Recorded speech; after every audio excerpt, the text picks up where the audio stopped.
एक समय की बात है, एक बहुत ही शक्तिशाली राजा हुआ करता था। उसका नाम प्रताप सिंह था। वह अपने साम्राज्य में सबसे शक्तिशाली और अमीर राजा माना जाता था। उसके पास विशाल सेना, अनगिनत खजाना और अपार संपत्ति थी। प्रताप सिंह को अपने साम्राज्य और शक्ति पर बड़ा गर्व था और वह मानता था कि उसकी ताकत और रुतबा हमेशा कायम रहेगा।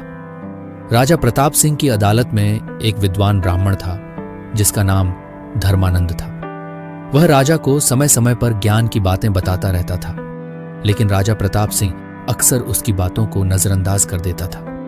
एक दिन धर्मानंद ने राजा से कहा, महाराज, आपको अपनी शक्ति और धन पर इतना गर्व नहीं करना चाहिए। समय का चक्र कभी किसी को नहीं छोड़ता।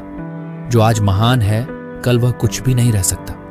राजा प्रताप सिंह ने हंसते हुए कहा, धर्मानंद, तुम्हारी बातें हमेशा निराशाजनक होती हैं। मैं इतना शक्तिशाली हूं कि समय मुझ पर कोई असर नहीं डाल सकता। मेरे पास अपार धन और सेना है।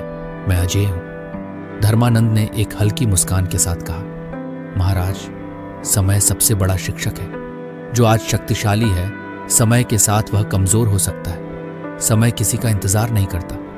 कुछ सालों बाद राजा प्रताप सिंह का राज्य धीरे धीरे संकट में आने लगा। उसके साम्राज्य में विद्रोह होने लगे और उसकी सेना कमजोर होने लगी।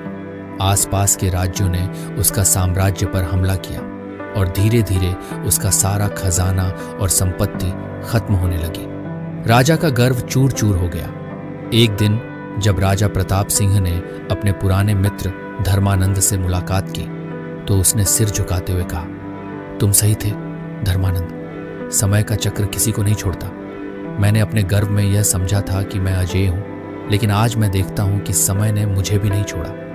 धर्मानंद ने कहा, महाराज, ये जीवन का नियम है। समय हमें सिखाता है कि हमें हमेशा विनम्र और समझदार रहना चाहिए। किसी भी शक्ति या संपत्ति पर गर्व नहीं करना चाहिए, क्योंकि समय सब कुछ बदल सकता है। इस कहानी से हमें यह सीख मिलती है कि समय का चक्र किसी को नहीं छोड़ता। जो आज शक्तिशाली है, कल वह कमजोर हो सकता है। हमें अपने जीवन में विनम्रता और धैर्य रखना चाहिए, क्योंकि समय के सामने कोई स्थायी नहीं है। अगर वीडियो पसंद आया हो तो चैनल को लाइक, सब्सक्राइब करें। फिर मिलते हैं अगली कहानी के साथ। जय हिंद, जय भारत।